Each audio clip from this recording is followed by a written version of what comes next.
Bienvenidos. Bueno, pues me da mucho gusto saludar para conversar con él en este programa a Marcos Reutemann.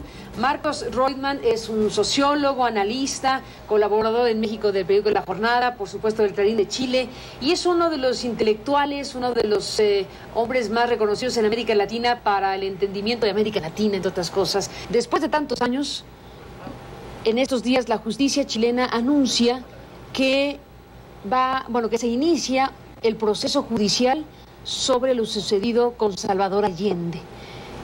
¿Qué te dice esto? Yo creo varias cosas. La primera, desde el punto de vista político, podríamos hacerlo desde el punto de vista político, histórico, incluso social, incluso ético. Desde el punto de vista político, yo creo que es la necesidad final de saber cómo y de qué manera, porque está en el informe Rettig, el primer gran informe sobre la violación de los derechos humanos, donde estaban todos los muertos que se habían producido por violencia de Estado. Se entendía que el primer muerto había sido el presidente de la República, Salvador Allende, y en ese informe se dice que se suicidó.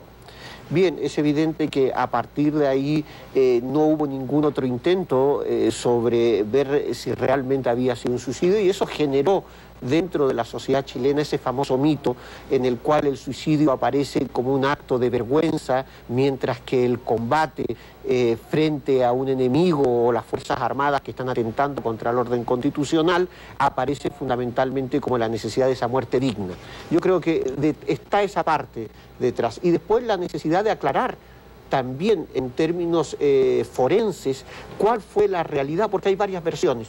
Y yo creo que esto va a permitir aclarar de una vez por todas, ¿no?, cómo y de qué manera se produjo las últimas horas o los últimos minutos de vida del presidente Salvador Allende. Que lo haga la justicia, yo creo que no lo hace porque sí, sino que es una demanda social. ¿Lo es en Chile eso? ¿En estos momentos del Chile de hoy? Sí, yo creo que hay varios Chiles, pero hay un Chile que representa la dignidad y que representa también la memoria histórica, la memoria colectiva de no solamente una generación, sino de quienes vivieron el hecho republicano. Chile era una sociedad democrática y republicana en el cual no solamente se produce con Salvador Allende la explosión de la participación social y popular a través de un proyecto como fue la Vía Chilena, sino que viene desde la década de los 30 con el Frente Popular, con Pedro Aguirre Cerda, a partir de 1938 y con la Constitución del 25, pero no nos vamos a meter en eso, pero que podríamos decir que había una construcción de ciudadanía política, el elemento en el cual el chileno y la chilena se sentía partícipe en el ámbito del proceso de toma de decisiones. Yo creo que evidentemente una de las dinámicas que hizo la dictadura fue romper esa ciudadanía política, y eso justificó en definitiva, ¿no?, la gran represión. En eso hay cierto parecido entre lo que significó el Frente Popular chileno y lo que significó la Segunda República en España, es decir, en los elementos que explican además esa crudeza de los dos grandes dictadores, ¿no?, que terminan con detenidos desaparecidos, que terminan haciendo los grandes elementos. Por eso para Allende estaba siempre muy presente el efecto de la Segunda República y no llegar a una guerra civil. Hablando de lo que yo llamé asignatura pendiente, que es lo que la justicia chilena anunció en estos días sobre investigar el caso de Allende y otros casos que, por cierto, están también ya procesándose judicialmente. Significado político e histórico entre la posibilidad de que efectivamente Salvador Allende haya muerto combatiendo, o que pudiera confirmarse a partir de esta investigación que se anuncia que fue un suicidio. En ambos casos no cambiaría el resultado final. El presidente, por las condiciones del momento, o bien se suicidó y no fue un suicidio querido, sino inducido políticamente por un golpe de Estado, y por tanto en ese sentido una decisión voluntaria que tuvo que tomar en un momento en que estaba siendo atacado. Extremo. Y en el otro caso, si fuera realmente combatiente, pues la demostración final de lo que significaba, diríamos en términos más cotidianos, si me van a matar me llevo a 3 o 4 por delante. Bien, en cualquier caso diríamos eso, lo único que haría sería incrementar el mito o quitar determinado tipo de... O transformar el mito. El mito ya está. Efectivamente. El mito es...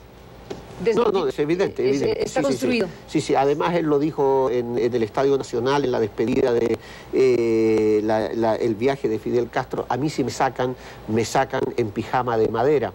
Eso tenía que ver con lo que significó el golpe de Estado contra Belaúnde Terry en el caso de Perú, donde lo sacaron en pijama, ¿no? Y se lo llevaron, de lo que significó ya toda la reforma Velasco Alvarado 1968 en Perú. Elemento que después va a estar presente de otra manera también, ¿no? en Honduras años más tarde, para no decir en el siglo XXI, no fundamentalmente con el presidente Zelaya.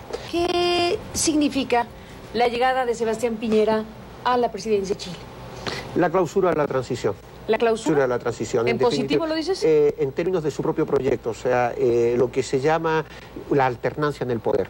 Todos se felicitaron de que haya perdido la concertación y que todos se felicitaron al mismo tiempo que haya ganado Sebastián Piñera, porque eso se suponía cerraba el círculo, ese círculo mágico en el cual había estado la concertación y ahora le toca a la UDI y Renovación Nacional administrar el gobierno, es decir, un problema simplemente de gestión, con lo cual hemos pasado supuestamente de la concertación a la derecha y eso cierra el ciclo, lo hace por tanto desde ese punto de vista, si uno quiere, sin retorno, es el final de la transición en la lógica pensada por Pinochet, es decir, es el resultado que Pinochet hubiese querido en la dinámica del traspaso del poder político. Es en definitiva el éxito de la reforma implantada a partir de 1989 con lo que fueron los acuerdos, ¿no? que terminaron básicamente con el triunfo de la concertación. Yo brevemente le puedo dar como primicia una conversación de quienes estuvieron en el comando del no para decir que Pinochet se fuera y no estuviera otros 8 años más en el gobierno. Pinochet les dijo a los miembros de esa comisión lo siguiente: cuenten ustedes conmigo, yo soy el único que les puedo garantizar a ustedes la transición. Y así fue.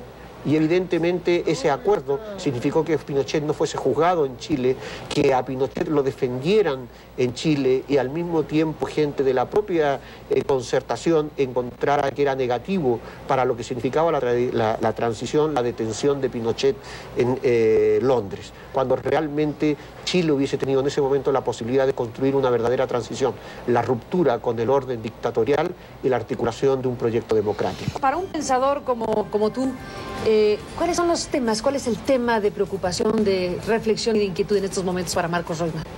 Bien, uno es que el capitalismo depredador en el cual nos están vinculando las lógicas de los mercados nos llevan a la destrucción del planeta y a la destrucción de la condición humana. Estamos viviendo un proceso de deshumanización muy grave, donde los aspectos cotidianos de la crisis se hacen ver, por ejemplo, como lo podemos ver en Oriente Medio, en lo que significa quemarse vivo, es decir, ese quemarse a lo bonzo, como un elemento último, ¿no? que es el dolor más grande que se tiene ante la impotencia de poder reivindicar los factores de la dignidad. Y yo creo que eso une a Medio Oriente con América Latina, con África y con Oceanía, en el ámbito de lo que es la pérdida de los derechos humanos y también de los derechos sociales, civiles y políticos que tanto costaron a generaciones anteriores en el siglo XIX y que hoy estamos viendo como lentamente están desapareciendo del ámbito de lo cotidiano. Y eso afecta también psicológicamente, afecta también humanamente, bueno, psicológicamente en el ámbito de lo que podríamos señalar una ruptura de la condición mental, el factor de no quedar como un ser sumiso, un robot alegre, un hombre sistémico que es capaz de decir que todo está pensado y de que todo está hecho, que se actúe en función de lo que dice la televisión o lo que dicen los medios de comunicación. Se trata de recuperar el pensar como la condición humana. Yo creo que ese es el gran, diríamos, dilema, recuperar la condición humana para transformar la deriva a los cuales nos están llevando, que sin duda iríamos a la sexta extinción. Y yo creo que eso compromete a todos que desde el punto de vista ético se consideren demócratas radicales y dentro de esa democracia radical convertir un concepto de ciudadanía política nueva donde el buen vivir y el bien común no sea una ciudadanía estatal, sino sea la recuperación del hecho social de la convivencia entre todos.